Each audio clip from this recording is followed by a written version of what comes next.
Storm Tracker 6. This is Forecast First, sponsored by Auto Owners Insurance. Simple human sense. Well, we're seeing widespread rain showers return to the forecast, and we're also starting to see our temperatures slowly start to warm up. We're seeing 36 degrees in Grand Ledge and Lansing, 35 in Jackson, and 36 in Hillsdale. As you can see, satellite and radar is showing that active weather moving right back into the forecast. Even some thunder and lightning even down into Indiana. That will move in over the next couple of hours. As you can see, over the next 12 hours, we'll see the temperatures warming into the 40s and 50s with scattered to severe storms in the forecast as well. All the full details coming up in just a little bit. 6 News This Morning continues right now. WLNS is here for you with 6 News This Morning. We have new information this morning from police as they continue searching for a driver they say was responsible for a hit and run. Good morning and happy Wednesday. Today is April 2nd. Thank you so much for joining us. I'm Megan Vaselli. Jorma has the day off. 6 News is here for you now with this morning's top stories. The Meridian Township Police Department says the hit and run crash happened yesterday afternoon on Grand River at Campus Hill Drive. Investigators say someone driving an SUV hit a woman walking, then drove away. And this morning we have a picture of the suspect's car, so take a look. Police shared this photo, hoping someone will be able to help identify the car. Investigators believe it's a Ford Escape model year 2017 to 2020.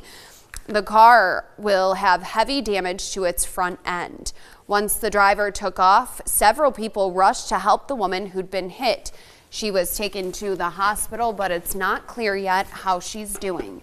If you have any information or pictures or videos that could help with this investigation, call the Meridian Township Police Department at the number on your screen.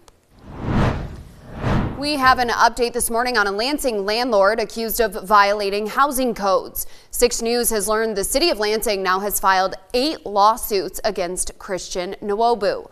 We first told you about the allegations last May in a 6 News Investigates series, which revealed Nwobu was renting out properties that already had been pink tagged or even red tagged. That means they're not safe for people to live in. The city filed the lawsuits last week with Lansing Mayor Andy Shore saying they support what he said during his State of the City address that, quote, bad landlords are on notice. New this morning, a federal appellate court decided to uphold the convictions against 2 men accused of leading the 2020 plot to kidnap Governor Gretchen Whitmer and start a civil war.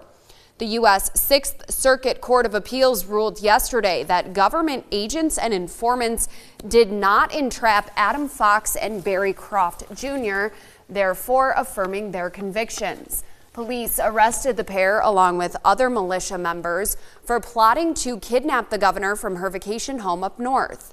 Investigators say they held training exercises and tried to buy explosives from undercover FBI agents. Both Fox and Croft were convicted in 2022 and sentenced to prison in December. Their attorneys argue federal agents entrapped the men, but the appeals court didn't buy it, citing powerful evidence they were willing to commit the crime even before meeting undercover agents. Cleanup continues this morning after severe weather blasted the state Sunday.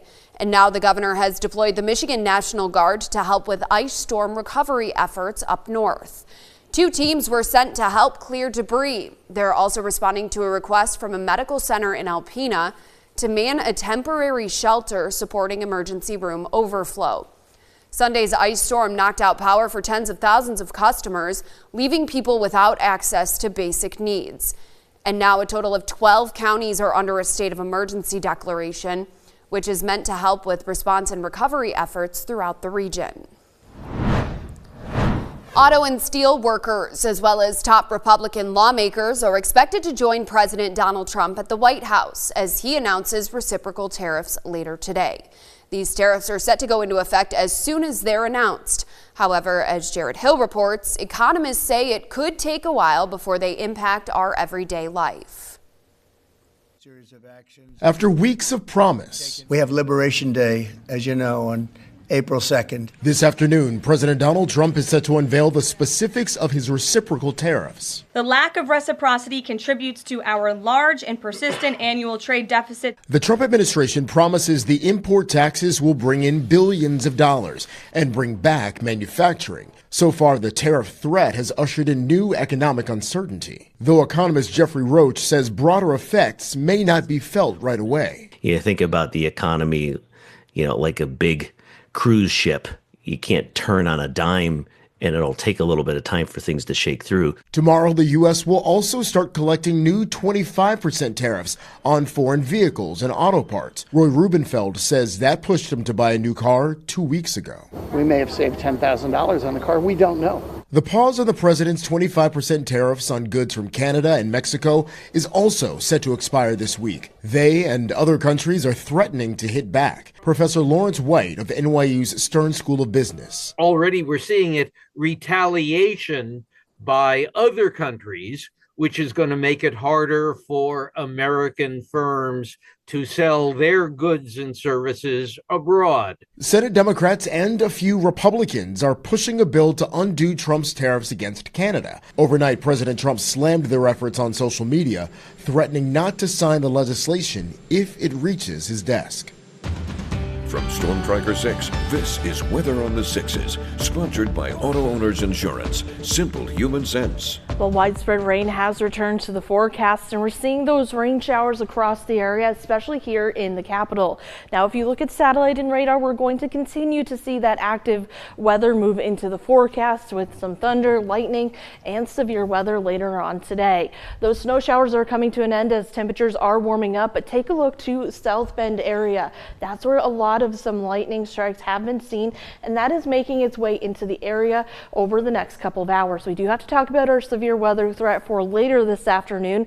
We do have a level 3 out of 5 for severe weather, with everything from gusty winds up to 60 to 70 miles per hour possible for today, and even some large hail and some some tornadoes possible as well. So this morning we'll see those widespread rain showers move through, maybe a little bit of some local flooding from that, and then later this afternoon and this evening, that's when those severe weather moves through, and it could be some damaging winds and some damaging weather as well. So keep an eye to the sky today. Temperatures remain into the 40s, warming into the 50s and 60s as we head into the afternoon and evening.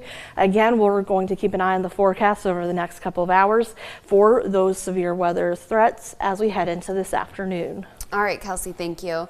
Coming up in our What's on the Web segment, why people living at a DeWitt Township mobile home park are vowing to stay despite it shutting down.